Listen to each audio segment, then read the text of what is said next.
content provided in this podcast is for informational and educational purposes only and is not intended as a substitute for professional, medical, or mental health advice, diagnosis, or treatment. Always seek the advice of your physician, mental health professional, or other qualified healthcare provider with any questions you may have regarding a medical or mental health condition. Welcome to All Start, where we share our story, listen with compassion, and connect through our faith and mental health experiences. Following this story, Morgan and I will offer insights that connect faith and mental health. We invite you to practice listening and understanding during this episode so that when someone shares their story with you in real time, you'll be ready. So take a deep breath, settle in, and let's start this journey together.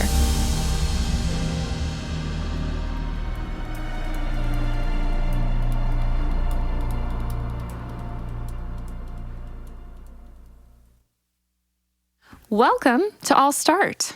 I'm your host, Heather Kolopek, and I'm so excited for this season 1 finale. And this episode is going to be a little different. Instead of highlighting a specific story, we're looking back on this season and how I'll Start came to be, what we've learned, and then we'll be sharing some of your questions along the way. That's right. And I'm your co-host, Morgan Arsenault.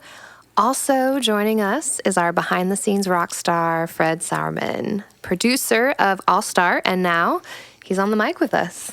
Yep, that's me. Yep, I'm here. It's been a privilege being able to help bring these stories to life. And today, I'm excited to reflect and celebrate with the both of you. So, let's go. First question, how did this podcast come to be, and how did you start All Start? Yes, so all of this started with a conversation during a mental health series at our church in Decatur, Illinois. And then following that series, we had what we called a blue sky meeting where we all just asked, like, what would it be and what would it look like to do something bold where we could reach a large amount of people, giving information about mental health, but also integrating faith. Mm-hmm. Yeah, I remember that meeting because I was sitting across the room from you, like of the table, and you threw that idea out there. You were just, we should start a podcast. And I remember thinking, she would be so good at that. So, and I remember looking at you and being like, and I hope Morgan will join me. Yes. Which is fun because years later, here we are. And there were definitely some setbacks. Mm-hmm. First of all, we had to change our name. Our first name of this podcast was mm-hmm. I'll Go First, but it turns out someone else has already claimed that. It's okay. Yeah. Yes. And so we changed our name to All Start, which I really like.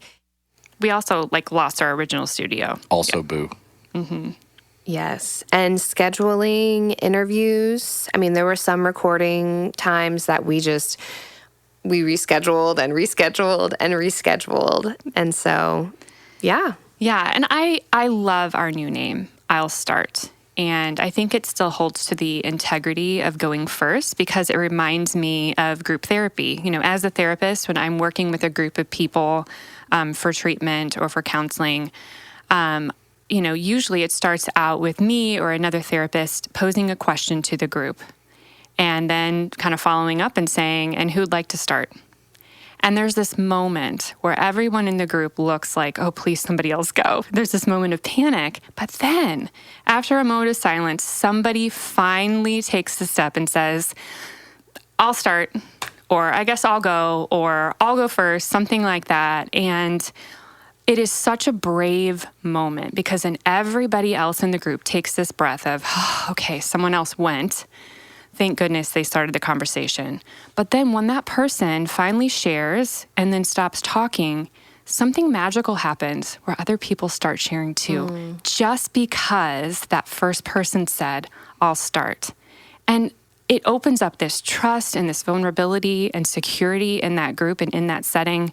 And so that's kind of what we're trying to create here is be that person. Be the person in the group where there's that moment, that choice. We want someone else to be the one to do it, but it could be us to say, I'll start, because it gives the rest of the group, it gives the rest of us permission to do the same.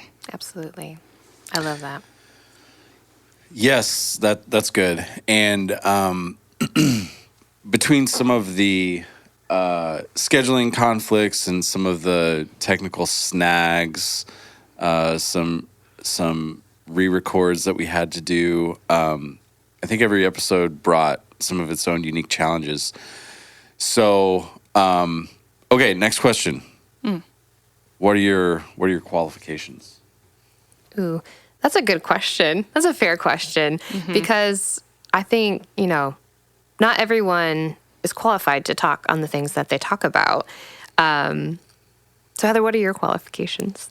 Yes, so I am a licensed clinical social worker, and I've been a therapist for many, many years, and I specialize in trauma and anxiety, but recently I became the care director at our church here, Indicator, and really integrating the mental health and faith component in how we care for people here. So, yeah. And I have a Master's of Divinity, which I would describe as an overall but in-depth ministry degree. And with that, I had a focus in pastoral care and counseling. And I have served in ministry since 2010. I've done a number of different roles, from global missions to discipleship, hospitality. I've worked with kiddos from birth to high school, and currently serving as a volunteer, not vocationally. And because in 2021, I stepped down to be stay-at-home mom. And I am a wizard, apparently. So my background is in audio and production. I got to teach a class at a local university this year, and I'm also fairly fluent in Star Wars and other musical things. So I basically captured audio and edited and made sure that Heather didn't say meat suit too much, because she definitely still did. Yep, I still did. It gets me every time. Oh my gosh. Meat Yeah. suit. And so our next question is, how did you choose your storytellers? Good question. Yeah. And I think, importantly, we began by asking people we knew and being the first to go, right? So we share our stories first, but we asked our friends, we asked our coworkers, the people that we do life with, because if we're going to ask other people to share so vulnerably, we also knew that we needed to be the first to go too. Absolutely. Yeah, I think that one gives us credibility in asking others, but I think that's also good leadership. If you can't ask somebody to do something that you yourself are not willing to do. And so we wanted to start with leaders, and we wanted to start with leaders in the church because one of our main goals here is to really decrease the stigma in the church about mental health. And I think that, that needs to start from the top down. 100%, yes. And Morgan, your story was actually the first one that we recorded. And it took a lot of time. It took 2 weeks of you writing and reflecting and, that emotional processing, before you ever sat down and recorded behind the mic. Yeah, which was unexpected, to be honest, because I've known this story. It is a crucial story, really in where I am today. And I didn't expect that. But yeah, and Heather, you were the first person that I ever told that story to, the full story of it, out loud. And it was not easy, and I remember sitting, having coffee, and just really struggling to get through some of those details. But I'm glad that I did. And I think it has has given me the empathy. You know, when I ask someone, when we ask our guests to share, we kind of know what we're asking them to get into, and just the appreciation of that kind of bravery from each of our guests. Yeah, and I didn't know that. I didn't know that I was the first one, so thank you. That makes me feel so honored. Yeah. And realistically, the show would have only been 3 episodes long. It would not have been much. Without the other 4 individuals, Abby, Nick, Stephanie, and Brian, that they've stepped in to share their own stories, and we're very grateful for their transparency and courage to do that. Absolutely. Thank you. You know, from letting us hear your story over coffee, and then, you know, trusting us with the story that you told, and letting us, you know, edit it and produce it in a way that really honored your story, told your story, used your words. That's no small thing. No, it takes so much. Something happens when you get behind the microphone. It's like everybody, it's real. Yeah. It's a moment of panic. And so we do make edits. Yeah. Absolutely. You know, we cut for time. Because we want to account for people's attention spans. We want to think about, you know, having an episode that someone can listen to, you know, on a drive across town. It's easily digestible. Yes, Yeah. It's easily digestible. We deal with very emotional content, and so we want to respect that of our listener as well. This is emotional. I hope it's emotional, but also I don't want you to sit for an hour listening to something so emotional. So we do cut for time. We do cut and we make edits, but every single story was honored. And the vulnerability and the trust that people have put into us to honor that story and to tell it in a way that is factual and accurate, it was just incredibly humbling. Yeah. Yeah, and podcasting itself, it's kind of a different animal. I think we learned a lot in the For process, because it's not just the talking. There's scripting, editing, creating a fluid story with what we're doing, and then like the technical side of just mixing all the social media, and then like just scheduling people for the different aspects. It's all kind of like a new process to do a show like this. Yeah. And you learn some things about yourself. Like What word can you not say? I cannot say the name of the person for whom Jesus wept. Lazarus? Yeah, there it is. Lazarus. Yes, and it's so funny. It is because, you know, I I think you're confusing Nazareth and Lazarus. Yes. Lazarus. I just did it. But that Nazareth, So how Lazarus do you say it is properly? Lazarus. Lazarus. Not Nazareth. Lazarus. Too many biblical names, I guess. oh my gosh, you guys, what have we done? Yeah, because I even so like confidently said, I'll say it then. And then when I listened back to Fred's episode, listen, it's said wrong. So Lazarus. Oh my gosh. Lazarus. Yes.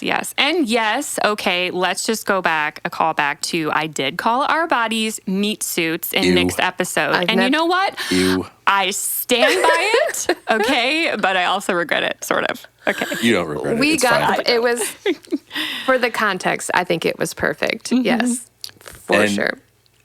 We part of the show we did record some episodes in my makeshift studio in my living room, and we had a special feline guest.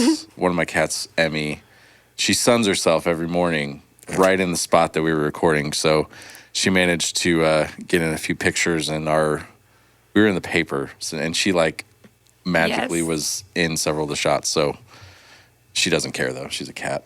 Well done, Emmy. Well done. I do one of my I would say one of the bigger takeaways actually came from Heather's episode, because I just gained, I feel like, a world of empathy, you know, and not only me, a lot of our listener responses express that as well, but just this understanding of when we hear ADHD, or maybe like thinking back to high school, the kid that sat in the back who did daydream or who never knew the answer, or never seemed like they were paying attention, just the empathy of what was actually happening and just the grace and understanding, because, yeah. Yeah, and that's true, for so many of our stories. We had such great response. I think each one of our storytellers connected with someone else. We had so many responses for each episode. But I do think it's important to go back. We did have someone reach out to ask us for a bit more information on ADHD, and I'm happy to provide that. And so, ADHD, attention deficit hyperactivity. I'm going to say that again.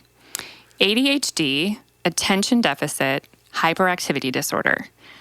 It comes with different presentations. So, you have the hyperactive presentation, you have the inattentive presentation, and then you can have a combined type. And so, what used to be called ADD without the H is now simply the inattentive presentation of ADHD. It's all ADHD now. They've gotten rid of the ADD component. And so, I think it's also important to touch on that ADHD is a neurodevelopmental condition. That means it is something that develops in childhood or even in utero. It is literally not just about being distracted or restless. It's how the brain is wired. You can compare this to autism, epilepsy, those kind of disorders. It's developmental. Mm-hmm. So I think hearing that helps clear a lot of things up for me. Like I wasn't diagnosed, but I am familiar with the label. My wife is an elementary teacher, so you hear that thrown around a lot. Mm-hmm. And now knowing what ADHD really is, I think gave me some language that I didn't necessarily have as I was growing up. Yeah. And I think it's another example of why stories matter, because, it turns labels into people, and people matter. And it just brings depth to those types of labels and understanding. And really, like I said, it brings compassion. Okay, so next question from one of our listeners. When do I know it's time to get help? I want to say this first. That telling your story is not the same thing as asking for help. And this podcast, like we say in our disclaimer, it is not a substitute for professional counseling or treatment. That is so important.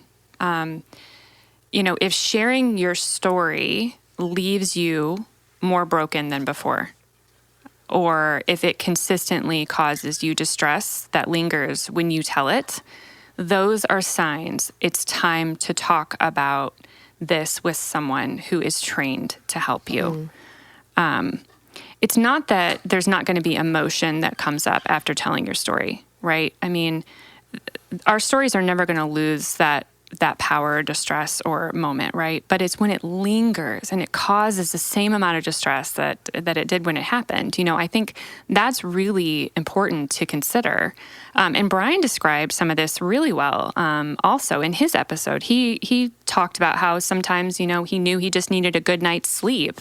But other times, he found himself questioning everything. He questions his calling. He questions his identity. He questioned his ability to keep showing up every single day. And that's when he knew that he wasn't okay. Yeah, I think that distinction helped me too. There's things like the everyday stressors, and then there's like a deeper unraveling. And so when you stop doing the things that normally help you or stop caring, I think that can be a sign. I experienced it with, in my story, not being able to sleep. And it just kind of built and built and built till I'm not doing this anymore. I'm going to go talk to somebody. Mm-hmm, mm-hmm. Yeah, and I think clinically, here are a few signs that it's time to seek help. I really want to provide that because I think this is a great question. And so, one, if your distress lasts longer than 2 weeks, that's an indication. If your distress or experience or whatever you're going through? Is it interfering with work, relationships, or your basic ability to follow your routine? Another big red flag. If you feel detached from yourself, or you're feeling really disconnected or detached from others, if you've lost your motivation to do what normally supports your well-being, if you just, like Fred said, if you just don't care about doing those things anymore, if that's you, I just want to say, you're not failing. You are human, and getting help, professional help, is a faithful and wise next step. Absolutely. And there's also some healing in sharing your story with someone who is safe. And I think, even just sharing our struggles, that's biblical. And then there's some science behind it too, because when we speak truth out loud, it actually rewires our brain. And I think back to Abby's story, how she spent 2 weeks convinced in her mind that she had brain cancer. But once she said it out loud, immediately she knew that wasn't true, And I think that's part of the way that telling the truth out loud, it clears space for healing that we need. Absolutely. When we keep those things secret and in our mind, they become a part of how we interact with the world and how we see ourselves. And, but going back to Abby, as soon as she said it out loud, she thought, I have brain cancer. I have brain cancer in her head. As soon as she said it out loud to a friend, I don't have brain cancer. She knew, and her friend could say, yeah, you don't. And so there's something about, putting it out there in the world and hearing the words that are in our mind. We can evaluate is that true or is it not? There's something really powerful in that. And it does. Speaking truth out loud over and over, it recreates those neural pathways in our mind. I love that you touch back on that science because it's biblical and it's true. Retraining your brain to focus on what is true. And that's scriptural, and it's also, neuroscience too. And I think, man, the things that we think in our mind and then we say it out loud, that's so, the things that our mind can convince us of, it's so real. And so, I can think of some of the things that I was just convinced of. And then, again, saying it out loud. Or, I've had dreams where I have woken up so convinced that, and the emotion that comes with that. And so, but I think, when we don't say those truths out loud, they can become a way to isolate us. And I think isolation is just a huge way that the enemy fights against us. So, season 1 is over. Yes. But we're looking ahead to season 2. What's next? Yeah, we want you to know we're not done. We're not done. We are not done. Season 2 is in the works with, more stories. Morgan and I will be sharing more tools and more hope. This podcast is about stories. It is a storytelling podcast. So you're going to get more of that for sure. And I can't wait for people to hear the stories that we have that we're starting to record and jot down now. But this podcast is also about hope. It isn't just the struggle, it's also the hope that we find. And so make sure that you follow us on social media to stay up to date on the latest and when we're going to be releasing season 2, all of those things. Yes. Yes. And also on our social media pages, we are launching a series called Start Here.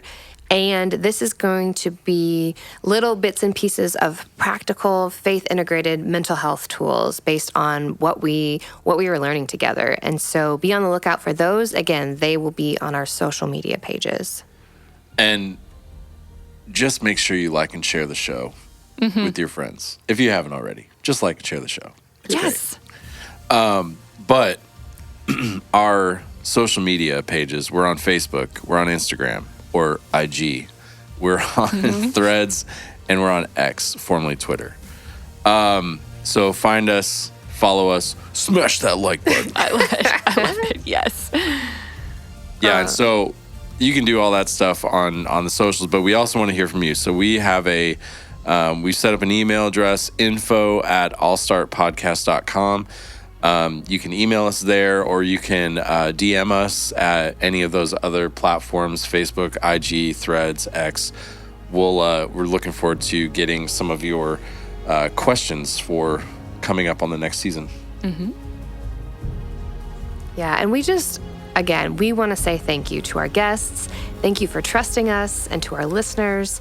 Thank you for showing up, because our heart and our goal is really to build this community of people who are willing to share their stories, listen with compassion, and connect faith and mental health, because God cares about our mental health. Yeah, so wherever you are, whether you're ready to share your story, to listen to another person share their story, or you're ready to reach out to a therapist, wherever you are in that journey, we want to encourage you to be the one to start the conversation. All right. We'll see you next time for season 2 on I'll Start.